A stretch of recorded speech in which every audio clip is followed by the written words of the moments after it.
Bumiyak mga kabokals, oh. Bumiyak. Hindi ko alam ba't bumiyak. Eh makapal na to eh, kaya nga ganyan kalaki binili ko.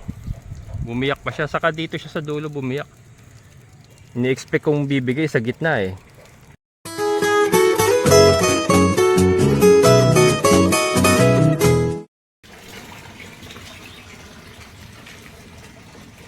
Dami natin talong mga kabokals. Ayan, oh. Ayos to, may ulam na naman kami. May ulam na naman. Ano to? May sira. Oh, may sira.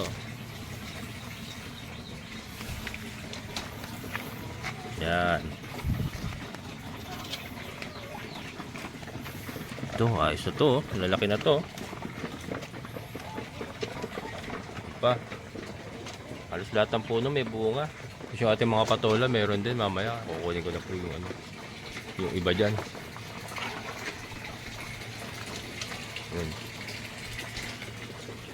Ayan, ito yung ating mga manok. Pabibigay ko lang ng pagkain.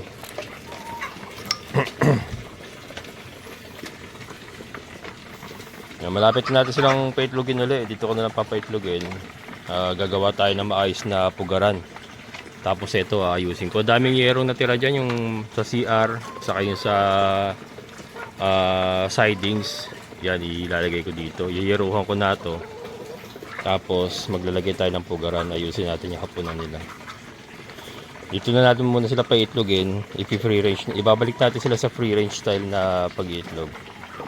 Kapag gagawa na lang tayo ng maayos na itlogan. Yan. So ito naman, pag inilayer ko to, iitlog uli yan. Kaya lang syempre, dahil mga thunders na, hindi na natin maasahan talaga na mangitlog na marami yan. Wala na sila sa peak eh, lagpas na. Ayan. So mangyayari dito mga kabokals, since uuwi na nga po dito sila partner, si mama nandito na. Ito na yung ano, pagkukunan din namin ng mga pang-ulam-ulam, di ba? Yung mga talagang hindi na nangingitlog, ilalagay na natin sa kawali. Yan. Pang-ulam-ulam mga kabukals hanggang sa maubo sila. Anyway, may mga pamalit na naman na tayo ng mga sisiw. Yan. Pero ano, matagal pa kasi sabi ko mapapaitlogin pa uli natin sila. So magpo-produce pa yan. Kaya lang pag talagang wala na tayong ano, nalulugi na tayo sa feeds ba? Pag nalulugi na tayo sa patuka, ikakal na natin. So yun, unti-unti na namin. At least, ito matagal-tagal naming uulamin to mga to. Diba? Hindi na kami bibili ng ulam, ng manok. Ito na. Yan. Pero tingnan na natin kung magpa-perform pa sila. Tapos, tatanim ng maraming gulay. Yan. Okra. Ito mga talong na to, matagal pa yan. Matagal pa ito mapapakinabangan. Yung mga papaya pagka nagsibunga yan, gulay din yan. Yan. Bella, ano yan? Yan. So ito nga pala, as of today, Monday, April 6 natin. Wala akong nakita ano. Chinek ko na to kanina eh. Wala tayong mortality. Magwa 1 week na sila. Ay hindi, Miyerkules ko nga pala nakuha ito. Monday pa lang pala ngayon. Ito sila, ayan. Ito nyo ba?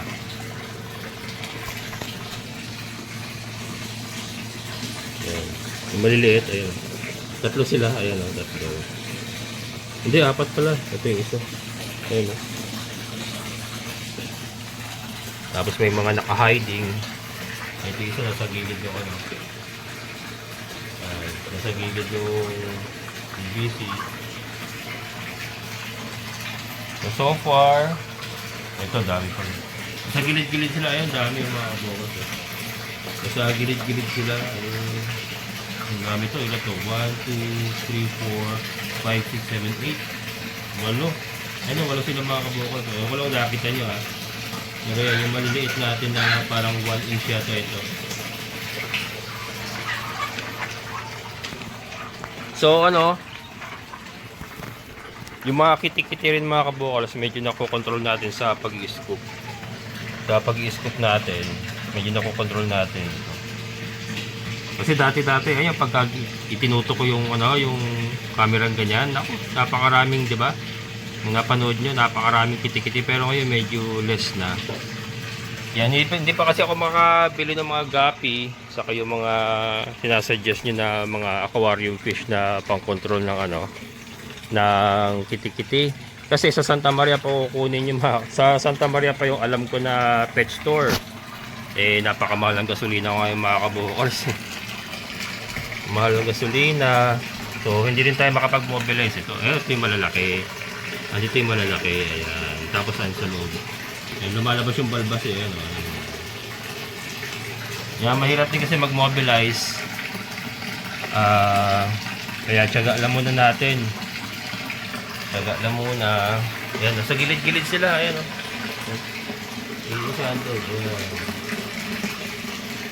So at least, walang patay mga kabukals. Wala na namamatay. At least wala na namamatay. And ayan yung mga kiti-kiti natin. Medyo ano na. Bibili tayo nun mga kabukals yung mga gapi. Saka yung ano ba yun? Swordfish ba yun? Yan, thank you po sa mga nagsasuggest. Acknowledge naman po yun. Acknowledge ko po yun. Kaya lang, yun nga, mahirap po mag-mobilize. Malayo po yung bilihan din kasi dito. Santa Maria pa nga yung alam ko. Kaya, ito yung ating mga pamalit nga pala, mga kabukals. Yun yung mga pamalit natin. Yan yung mga anak nung ano, yung mga balikinan natin. Yan yung mga ipapalit nating layers. And then may mga nakasalag pa sa incubator. Tuloy-tuloy lang. Yan yung patola natin, no? Malapit na itong ilagay sa aquaponics natin. Ito, nagdadahon na ito. Pag nagdalawang dahon na yan, lalagay na natin yan doon. Mukhang ito, not sure kung tutubo ito saka ito, pero yung iba the rest, may mga nakikita akong mga ano, mga usbong, patola. Mas gaganda po yung ano ng tubig natin, yung balik ng tubig natin pag may mga nakatanim na tayo doon. Mas gaganda yung balik ng tubig kasi mayroon ng kakain ng nitrogen, yung nitrate. Mayroon nakakain. Nilipat ko na nga po sila dito, yung mga manok natin kasi masikip na nga. Ayan, nandiyan na sila. Ito, bakante na. Ayan, bakante na yan. So again, hindi po natin pinupuno naman. Kontrolado po yung ating manok ha.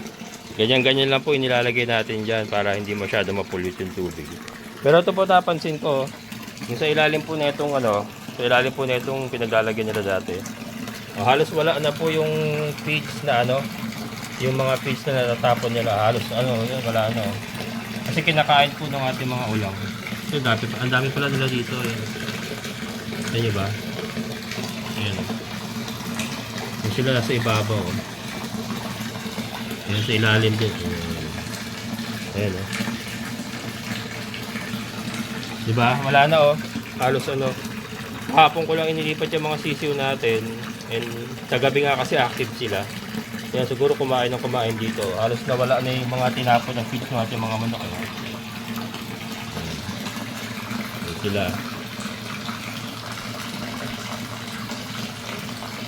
Dami dito sa ano? Dito sa may malaking tubo. Ayan. Dito sila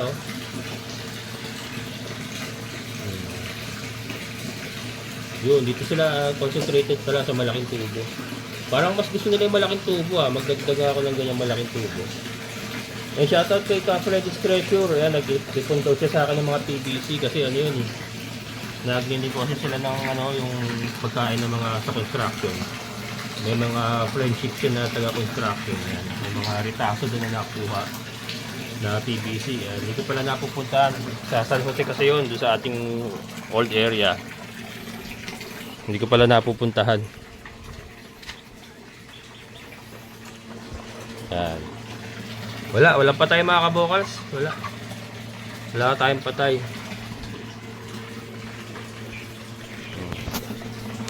Yung isa, nakalabas yung ano, nakalabas yung balbas Kita niyo ba nakalabas yung balbas? Yan. Yan, papakain muna tayo ng ibang alaga. Mga kabawas, kaya pala ano, napansin ko kanina Yung motor natin kasi ano na yung tubig yan nakaraan hanggang kahapon nandito na eh. Saka ako ba't bumaba? Sabi ko kako, baka may butas itong concrete pan ha. At pinatay ko muna kasi mag-iinit yan. Pinaandar ko yung emergency, yung backup nating ano, water pump ayan. Para mag-circulate lang muna yung tubig na i-aeration yung ating mga ulang. Ito naging problema mga kabokals. Buti sinilip ko.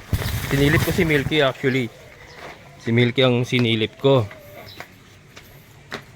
Yung napapakain pa nga tayo ng mga alaga natin. Sinilip ko si Milky. Nakita ko, aba, tumutulo tubig dito. Ayan, tumutulo tubig. Bumiyak mga kabokals, oh. Bumiyak. Hindi ko alam ba't bumiyak. Eh makapal na to eh, kaya nga ganyan kalaki binili ko. Bumiyak pa siya, saka dito siya sa dulo bumiyak. Ini-expect kong bibigay sa gitna eh. Pero dito eh. Ayun, pinatay ko muna. I-drain ko muna itong tubig. Plano ko dito kasi matrabaho mga kabukas pag pinalitan yan eh. Babaklasin lahat yan eh. Epoxy. Bili ako epoxy mamaya. Epoxyhan ko to. Paikot. Ito medyo ano pa naman to, buo pa naman tong ito kumakapit pa itong side na to. Ito medyo may tama na rin ito. Taka ako bakit ano siya lumutong? Hindi, may tubig yung permis eh. Imposible lulutong yan mga kabukas eh. Sa init hindi. Okay. Gagawin ko, lalagyan epoxy 'di ba? Tapos Bulkasil. Tapos magsusupport tayo ng bakal dito mga kabukas sa ilalim. Bibili ako tubo. Susuportahan natin dito ng ano, ng tubo. Lahat yan kasi baka sa susunod bumigay naman yung iba. Suporta.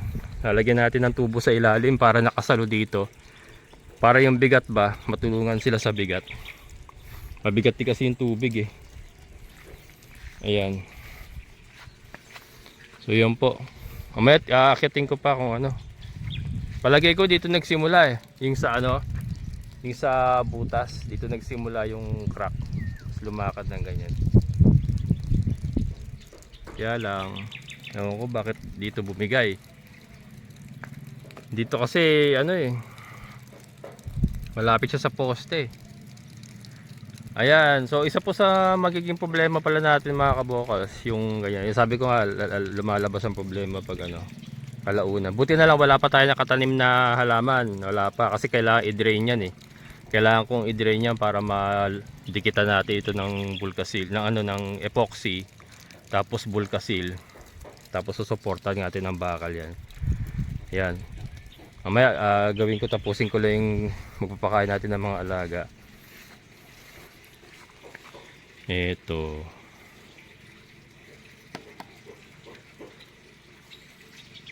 Na-fix ko pala ito. Kailangan din kasi matanggal pala ito. So ito, tutungkabin ko pa pala ito. Kasi kailangan ko itapon lahat ng tubig niyan eh, para dumikit yung epoxy. Ayan. Medyo matrabaho to. Matrabaho mga kabokals. Pero mas matrabaho kasi kung babaklasin yan. Papalitan yun. Mas matrabaho. Kasi pati ito, magbubutas ng panibago eh. Magbubutas ng panibago. Tapos pati itong biofilter natin magagalaw yan. Kaya para hindi nagalawin, yan na lang yun, epoxy. I-drain ko na lang siya doon. Yun na lang, ito na lang kailangan kong tungkabin. Ito kailangan kasi matanggal itong cup na to. Itong cup. Naidikit ko na epoxy. Na-epoxy ng Bulkasil. Tutungkabin ko na lang yung Bulkasil para matanggal ito. Tatapo ng tubig niyan lahat. Yan mamaya mga kabokals. Yan mga kabokals. Hindi ko na tinanggal to. Ito na lang yung tinanggal ko ng mga Bulkasil. Tapos inano ko. Gamit ito. Parang sininsil ko ng konti. Pinukpok-pok ko. Para itulak na lang niya itong blue. Para itulak na lang ito yung blue. Bumukas ito. Ayan. Pinahod ko. Sayang kasi. Ibabalik ko yan doon sa fish pan. Mahirap kasi mag-ipon ng tubig niya. Kailangan ko kasi tanggalin mga kabukas kasi yung pressure. Para matanggal yung pressure dito. Kasi baka bumigay lahat eh. pag bumagsak lahat, naku, wala na. Obligado tayong palitan pag bumagsak na lahat. Ito na lang kasi yung ito na lang yung maayos yung kapiraso na lang yan Ayan parang 3 inches na lang yung maayos. And then all the rest na crack na. Ayan, yung paikot. Kaya kailangan matanggal yung tubig. Ay, kulang pa rin pala itong drum ko. Kulang. Ayan, kukuha dapat ako ng isa pang drum, kaya lang wala na rin. Kaya mo na. At least nakakuha tayo ng isang ganito pa. Ayan, so hayaan ko lang muna siya mag-drain mga kabokals. Tapos matuyo ito. Bibili tayo ng epoxy. Tapos bakal, yung mga bakal. Tubo na maliliit.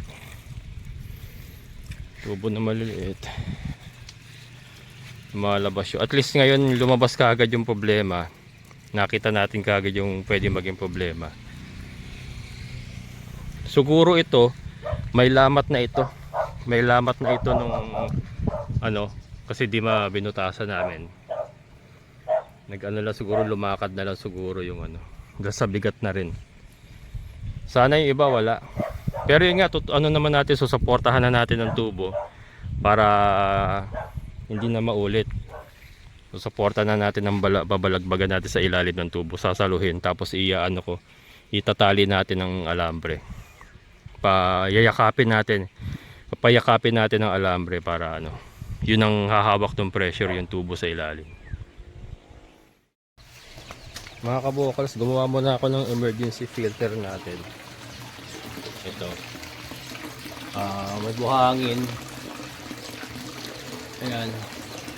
Ano ba yun? May buhangin.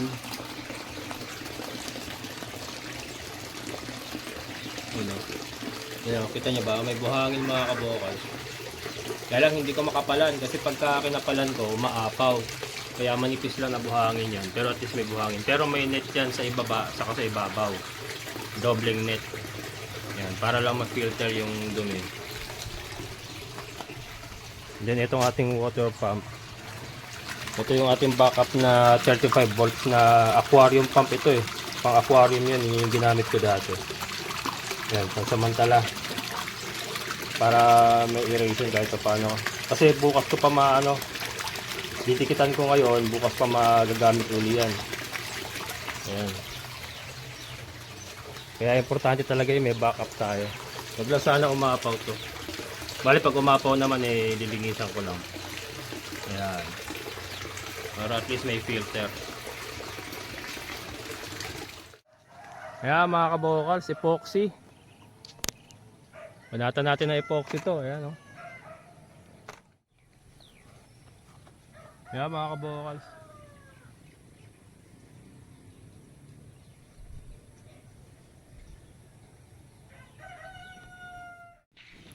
Ayan, hindi pala naka-play. Habang nilalagyan ko, hindi ko nakunan. Pasensya na mga kabokals, hindi pala naka-play. Pero ayan kulang yung epoxy na bili ko, maliit lang. Pero okay na siguro yan. Kasi ilalagyan ko pa naman ng elastosil yan Yung elastosil ang Ito para hawakan lang niya. Kasi di ba biyak na nga. Para hawakan lang ng epoxy. Pero yung elastosil talaga ang magtatakip dyan. Yung elastosil, tumitigas din naman yun. Yan. Ito kasi, ito lang yung buo pa Ayan Ito lang yung buo pa Ayan. Ayan yung ibang nilagay natin mga kabokals. So habang pinapatuyo natin, yan, ilalagay ko na rin kasi yung elastosil para tumigas na. Ito yun ganito yun titigas yan Kaya mga kabokals, so meron tayong 2 pirasong bakal dito. Maliit na tubo lang to. Medya na tubo. So ang idea, dito papasok natin dito. Saka dito. Yan. Tapos dito, kakalang siya rito. Papatong natin doon sa patungan. Tapos sasaluhin niya to mga kabokals. Dalawa para sasaluhin niya to. Tapos tatalian na lang natin ng alambre. Wala na welding, hindi ko na papa-welding para hindi na ako magbayad. Total may mga patungan naman na. Yan. Tingnan natin kung kakasya ba. Try natin parang kakasya naman. Yun na kaya. Yun na mga kabokals. Yan. Mabilis lang matuyo yung epoxy. Yan. So lalagyan naman natin ngayon ng Elastoseal.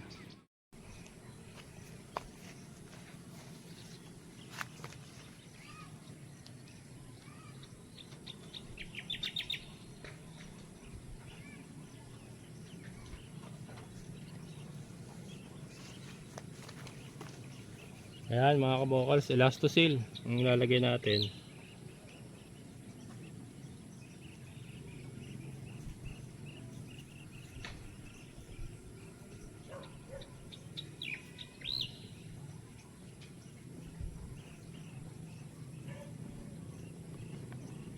Ayan.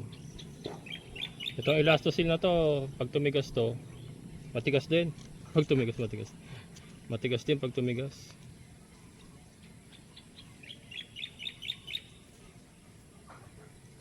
Medyo ikakalat ko para hawakan niya yung PVC. Kasi nga biyak na. Pero yung epoxy, na yun, yun ang primary support, yung epoxy. Kasi ito, yan, hahawak pa rin yan. Itong na to. Itong Elastoseal natin.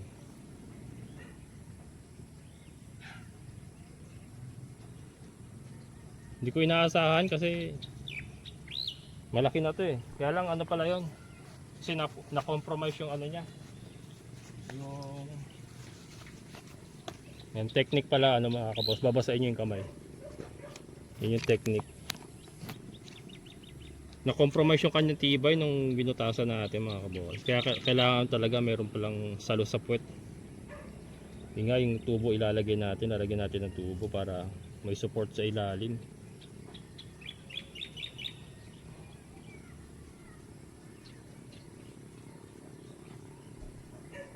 Napakatrabaho kasi nito pagka pinalitan ko pa ito. Nga wala na tayong budget pambayad kila Kuya Greg.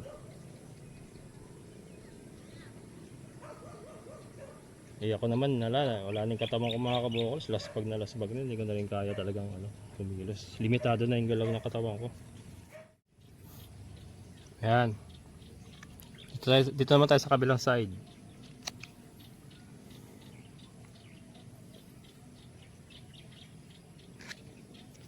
Ubusin ko to para matibay.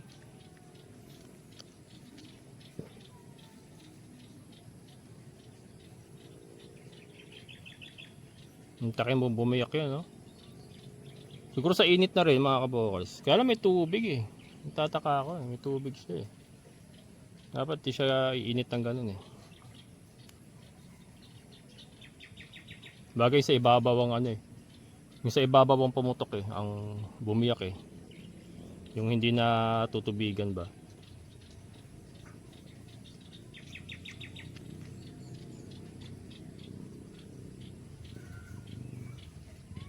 Hindi, magtitira pala ako konti, baka meron tumagas dyan.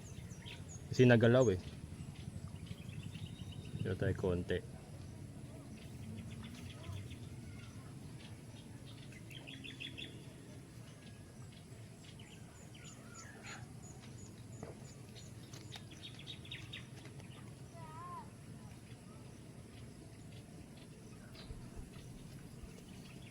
Palan natin konti ito sa may taas. Ito kasi yung biyak eh, yung sa taas na to eh.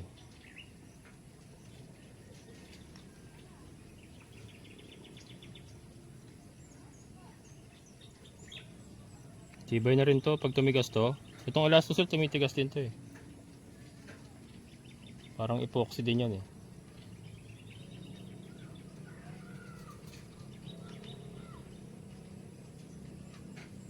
Yan.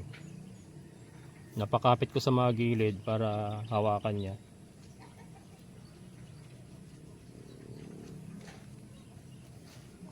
Ito bukas na natin patatakbuhin to, kaya gumawa tayo ng temporary do na backup na may filter kasi bukas pa natin mapatakbo to kasi kailangan matuyo siya mabuti. saka mangangamoy eh. Bagay, konti lang naman to, kahit pumalo sa tubig yung amoy niya. Konti lang naman yan. Ayan. So yan mga kabokals.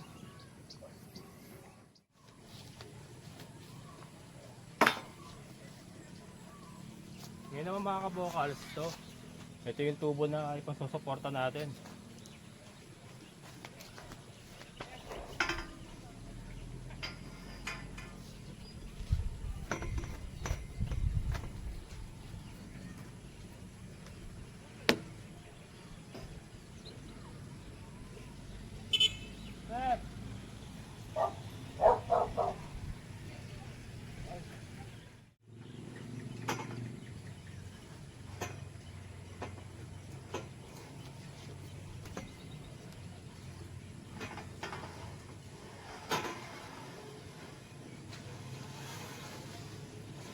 Hindi nga tao kasing magmasira yung ano.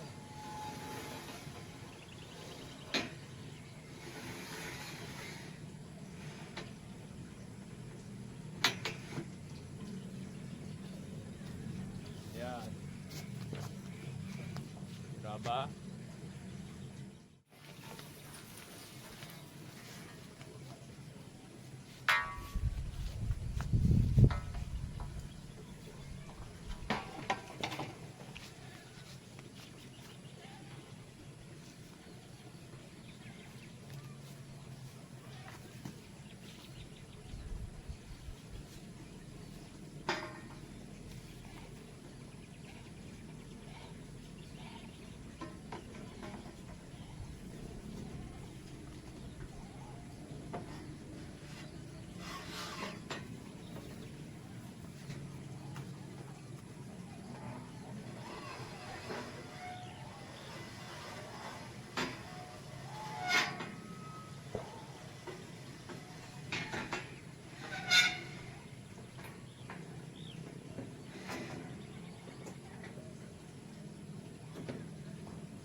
Yan. Yan siya mga kabokals.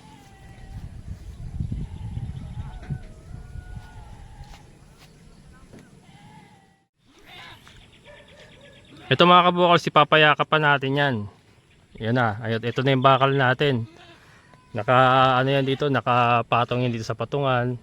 Ito, dito sa isa, aalambrihan natin yan. Tapos, ito nakapatong sa patungan. Yan. Ito nga po yung bumuyak. Yan. Ayun na. Ito, kung kinakailangan pang patungan uli ng elastosil, papatungan natin, pero tignan muna natin yan kung ubra na. Anyway, may suporta naman na siya. Dito sa kabila. Yan, nakapatong siya. Nakapatong sila sa patungan. So yan, ididikit natin ganyan. Hindi ko pala maidikit kasi didikit sila dito sa ano natin elastosil eh. Kaya nilayo ko muna. Pero didikit yan dapat. Didikit natin yan. Tapos papayakapin natin ng alambrehan natin. Pero hindi natin masyadong higpitan kasi baka mag-crack. Yung tamang higpit lang gagawin natin yan. Pero dapat ito dumikit dito, and then yung alambre sasapuhin na rin siya ng alambre. Yan, sasapuhin na rin sila ng alambre. Mga ilang pirasong alambre din ilalagay natin diyan. Ayan. So ito mga kabokals, well, nangyayari naman talaga yan. At least buti nangyari itong ganitong problema nang wala pa tayong nakatanim kasi mga patola natin nagsipagtubo na. Kasi kung may patola na yan tapos dinrin natin ng ganyan, mahirap, baka madisgrasya yung mga patola natin. So ito at least wala pa, hindi pa nag-uumpisa. Nakita na kagad natin yung problema kasi akala ko itong PVC na to matibay na. So subject to pala siya, yung crack.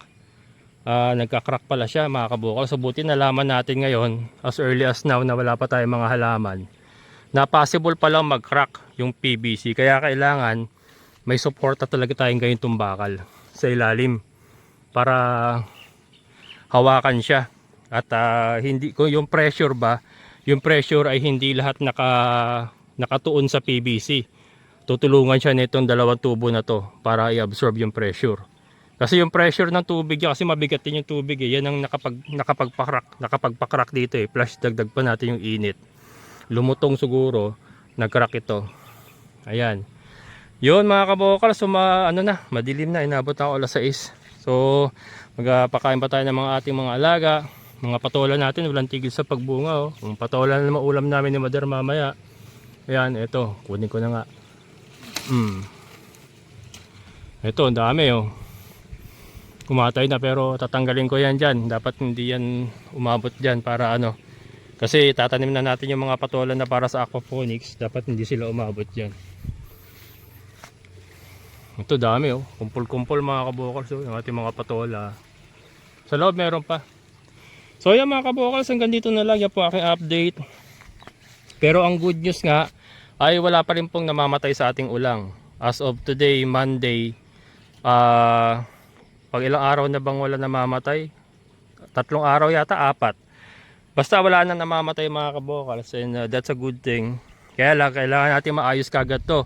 Kailangan kagad na mapatakbo natin kasi andito yung biofilter natin eh. Andito yung biofilter. Kailangan gumana na kagad yan. So bukas, kailangan matapos ko to. Lalagyan natin ng brace kasi lahat yan eh. Lalagyan natin ng bakal na ganito lahat yan. So bukas ko na itutuloy itong iba dito. Eh yun, maiksi lang naman yun. May nabibili namang ano, maiksi. Ayan, so gusto kaya. Ayan mga kabokas, hanggang dito na lang. Amazing na buhay. Mga kambing natin. Bye bye!